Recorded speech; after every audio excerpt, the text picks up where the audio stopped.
One of the best pieces of advice that I got about affiliate marketing on specifically the TikTok shop was this. And when you start to take this mentality to your content, you're going to start to see views go up, engagement go up, saved, likes, comments, everything. And what are we talking about here? Most people, when they are on TikTok, aren't trying to be sold something. They're just scrolling aimlessly, waiting for that brain rot. They want to be entertained. And I'm not taking any credit for this. This is direct from the community that I'm in. If you guys want to join it, it is in my IG. This is direct from one of the owners. People don't love to be sold things, but they love to buy. And what does that mean? If you are coming off as salesy in your videos, most likely you're going to get a swipe. Now, if you're entertaining, you're telling a story, you're being more personable, that's where you guys are going to see those numbers start to go up. So my man, Rick, recommendations. I know you, man. We've been talking about trying to improve your content. So the one thing that I'm noticing in your content, Rick, is it's very heavy sales. And there's a good mix of being able to intermix some sales, but I think it's becoming a little bit too much like a commercial or an ad with a lot of the videos that you're producing. From a visual perspective, the first thing that rung out to me was the really big fonts with the emojis.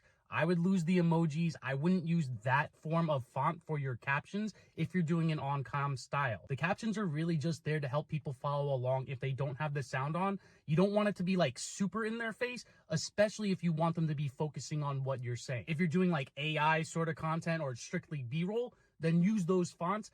I would lose the emojis either way though. To me as a consumer, the moment I see an emoji, I'm like, oh, sales video.